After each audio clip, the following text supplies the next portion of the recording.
So here we are doing a how practical is the Nissan Leaf test, bearing in mind that Tania is a part-time wheelchair user, and we were interested to see how much of her, what should we say, clobber, how much of her gear we could get in the Nissan Leaf. And the good news is we can get quite a lot in. We have in the boot, we have her mobility scooter, which has gone in fairly easily. It's not the prettiest packing job in the world, but the two charging cables are still in there. Had to take parcel shelf out though, it's over there at the moment. But we also managed to get Tania's wheelchair in the back seat. Now if this were my car and not a 4-day test drive car, I would put something under it before I put the chair in. But yeah, it goes, and it's not going to be in there very long, so it's not going to do any damage. Wheels are over there, so it's a good test of practicality really, because we were worried. We've gone from a large estate car to thinking about having a Nissan Leaf, and we can get everything in that we need to. We've also managed to get the wheelchair in the boot of the car. Oh yes, I'll show that one next. Lovely. You might be wondering why my wheelchair was on the back seat. It's because I have a rigid framed chair, so it doesn't fold inwards. Yeah, it doesn't fold sideways.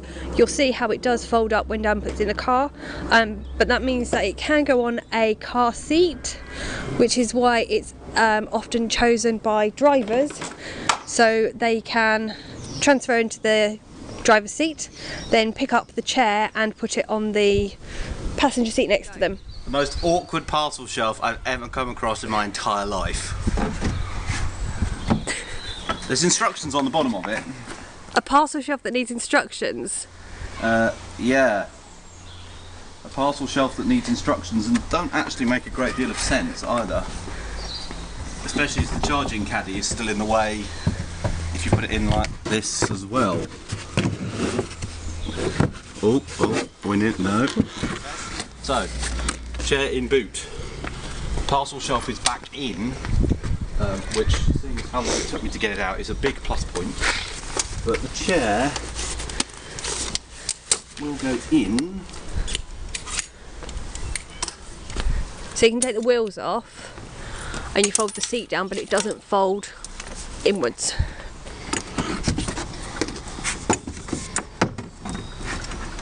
And we did this at the Nissan dealership. Yeah, we wanted to... They were good, they allowed us to do it. They were very nice, weren't they? They suggested. They did. We were going to otherwise, but... Active user chair in boot, with shelf in and shelf down properly. So, and also I should point out this is a Tecna, which means that it has a whacking great Bose subwoofer in the back. Although I've just realised I haven't put Tania's cushion in. So in the interest of completeness, let's put the cushion in. Wheelchair cushion. Yeah, she doesn't just need a cushion so she can have a nap. Well, sometimes it's helpful. There we go. So, how practical is a Nissan Leaf? Quite.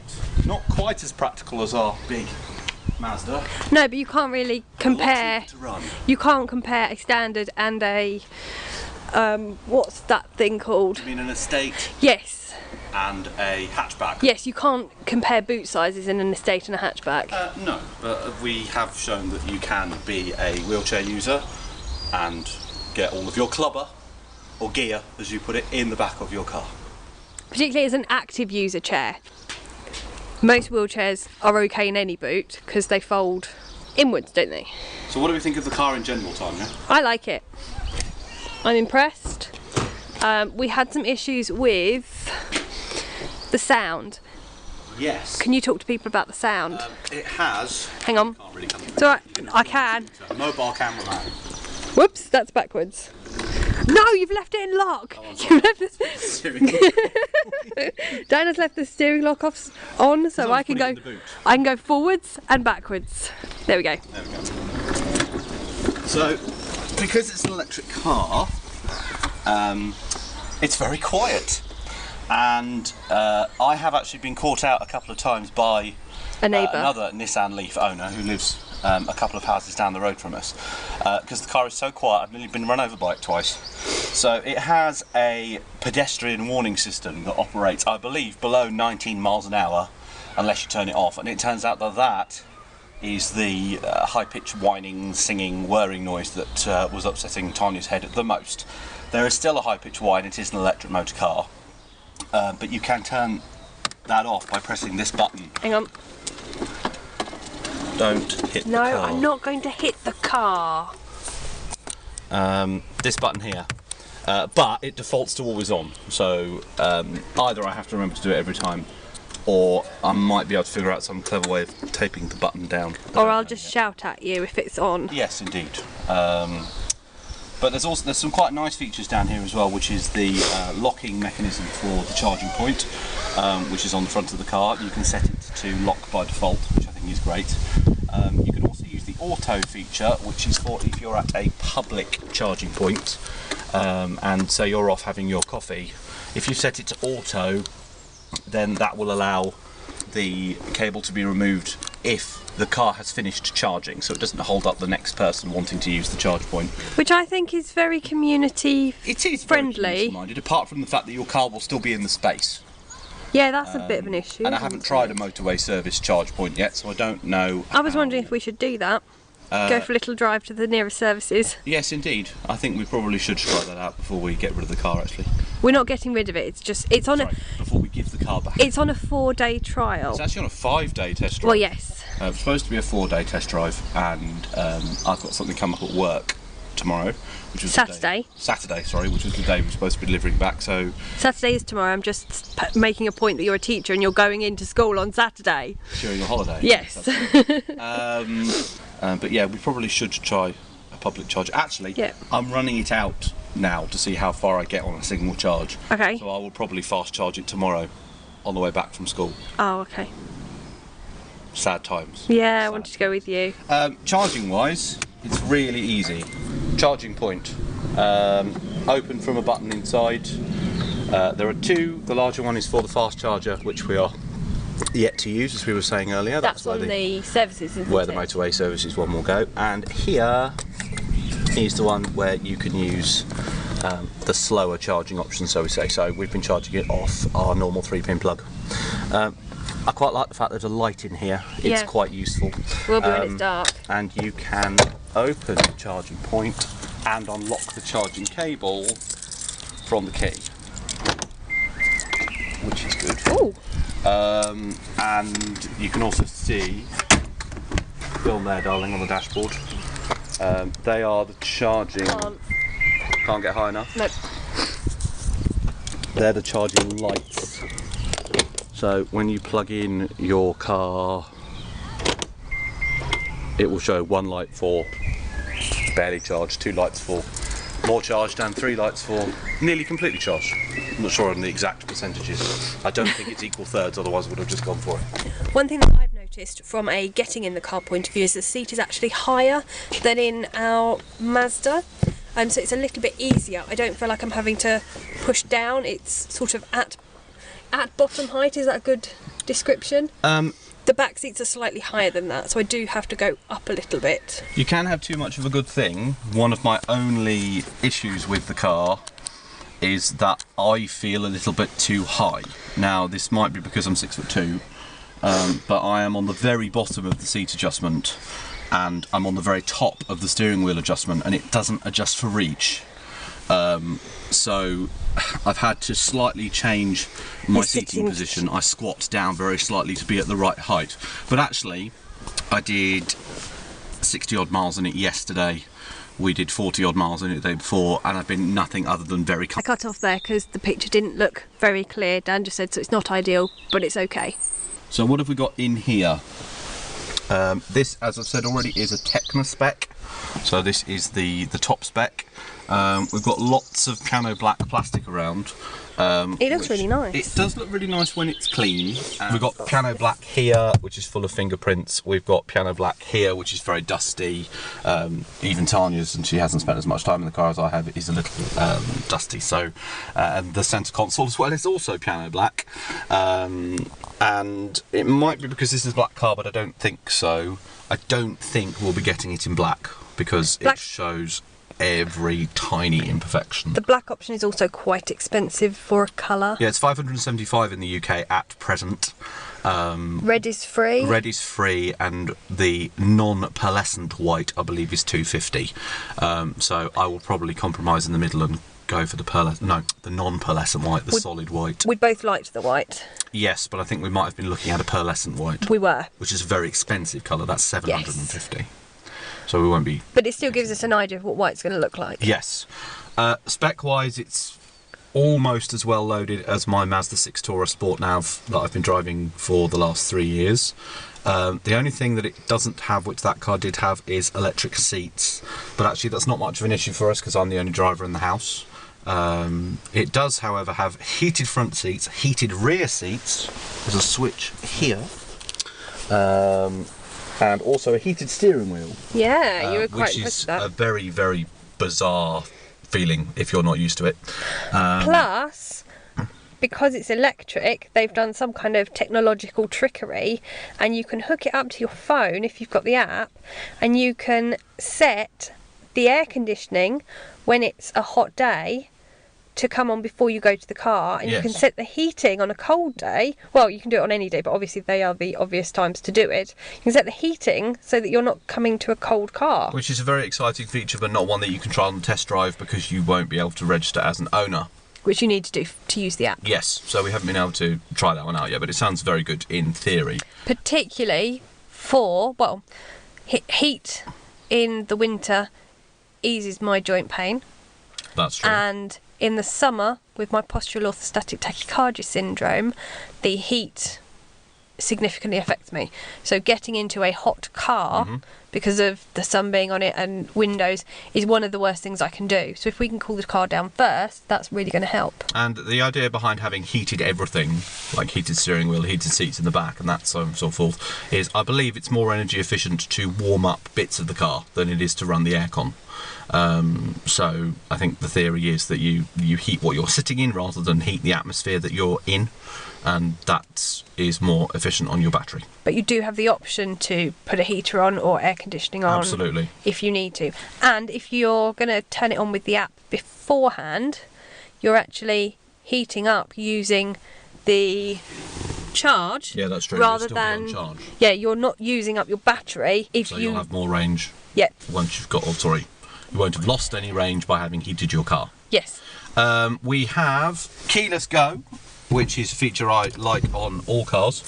So the car is now on, believe it or not. Nothing happened. You didn't hear anything, you just saw a couple of lights come on. If I were to now put it into drive and talk a bit about the lack of gears.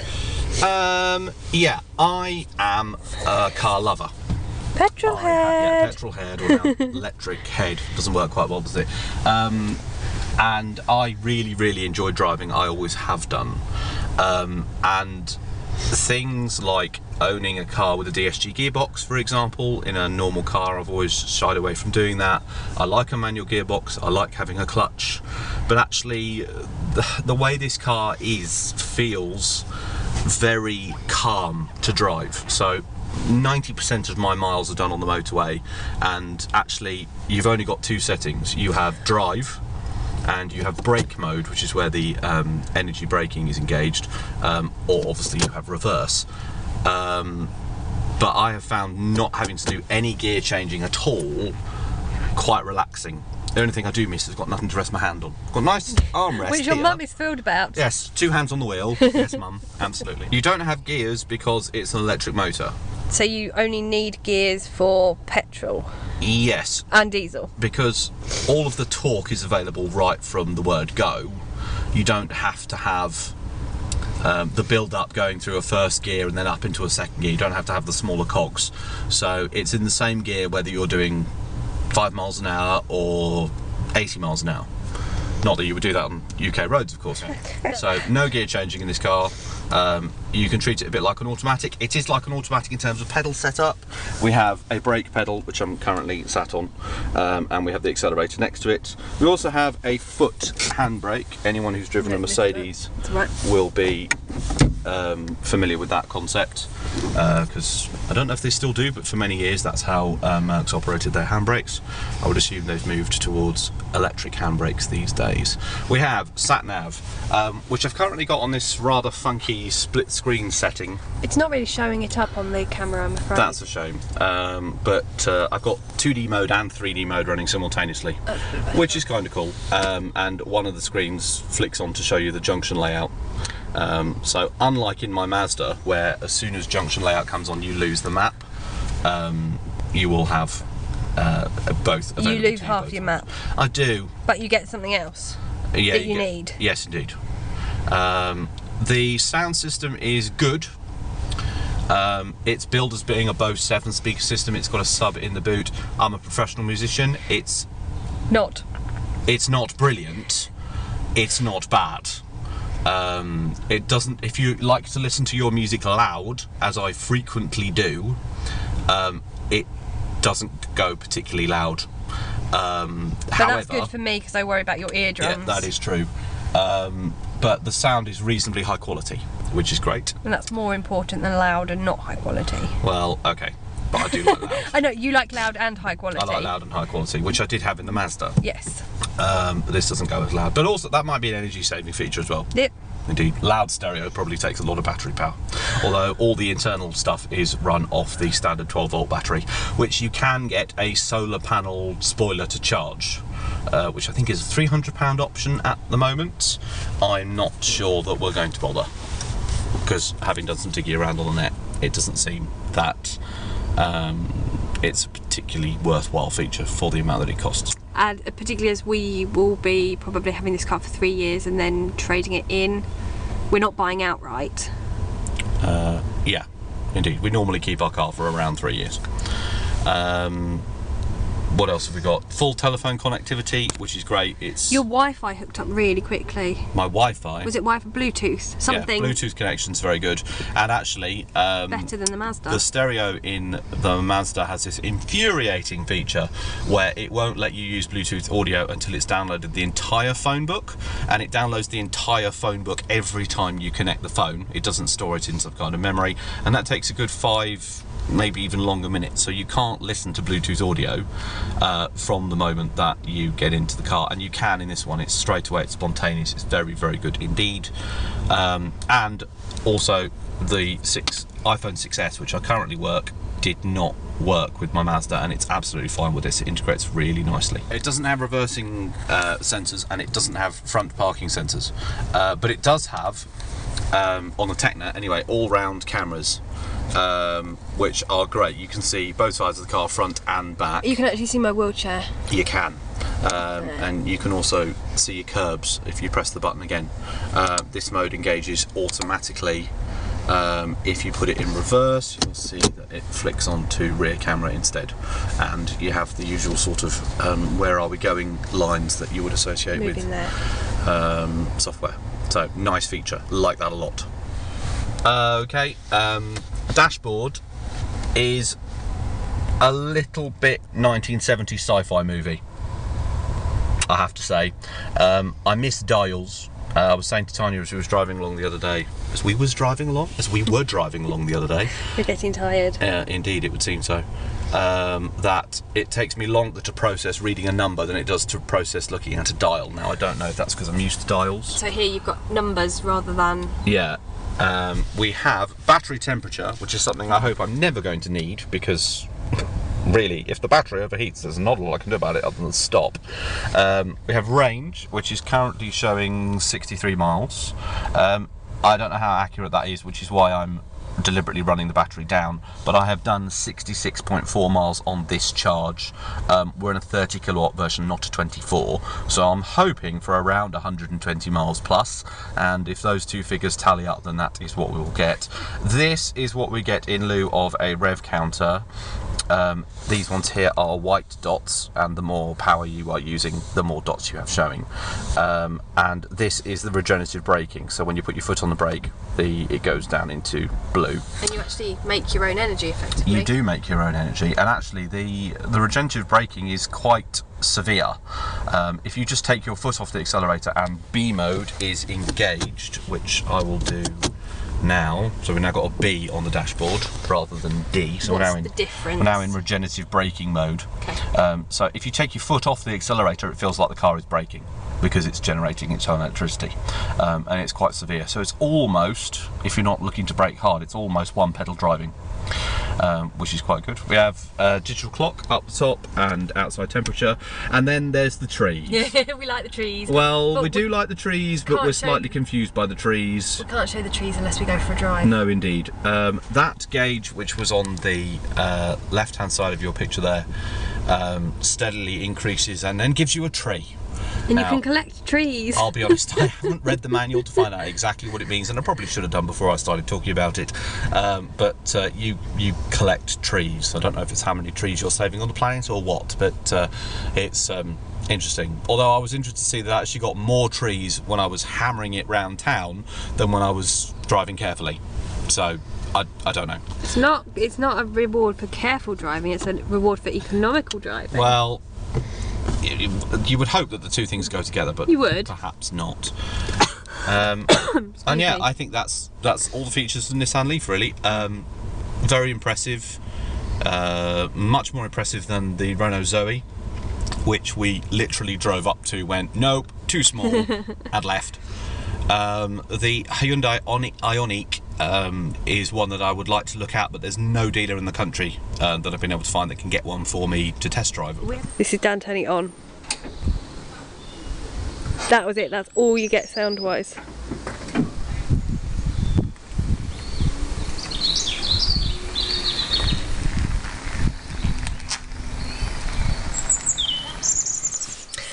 Dan and I are going to take the Leaf out for an evening drive, and it's been a long day and my words are not brilliant, so I'm going to let Dan explain the significance of that. It's important that we get an impression of the car at night so that we know if the lights are suitable for Tania's head. So far so good. On the internal lights we've got LED lights, which she says are okay, which is good. Which are actually not showing Dan up at all. Ah, I've got a little silhouette and that's it. So well, let's put the car lights on and see how we go from there.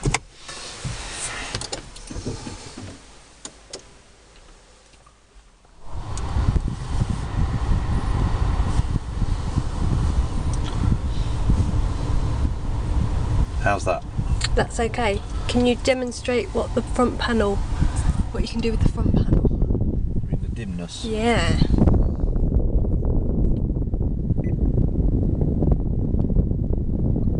So there's a nighttime mode where you can make it less bright. It's not a nighttime mode. Oh. There's a full brightness mode, or a almost off mode, and then lots of steps in between. And that's too bright even for me, but I think we will have that. That's nighttime mode. So I have nighttime on the sat nav. How are the headlights looking? Headlights are okay. I can't see any of the blue that was reflecting when we saw it in the sunshine. And if you can just see, there's our pussycat in the window. Dan's managed to reduce the brightness on the dashboard panel. It's too bright for me, let alone you. And he's also noticed that there's a light up here in his eye line that's bothering him. I think there might be some black masking tape coming the way of that. Because that's annoying. So that will probably disappear through DIY. Seems to serve no purpose. Other than to annoy you. Well, yes. In terms of headlights, full beam, which is what we've got now, is warmer than normal beam. Are we able More than I was expecting. Are we able to switch? There's dipped beam. There's full beam. I don't think it's picking up very well on the camera, so if it's not, you'll have to take our word for it. I think we'll probably be ordering one. Yep. because I can't afford a Tesla. Nice as that would be. But yeah, big petrol head, thoroughly converted. And I'm impressed too. Looking forward to the savings, and yes, very practical, very comfortable. Stop filming on the mobility scooter. Stop. This is how you get 2 sets of wheels into the house. Me with my chair, Dan with the scooter.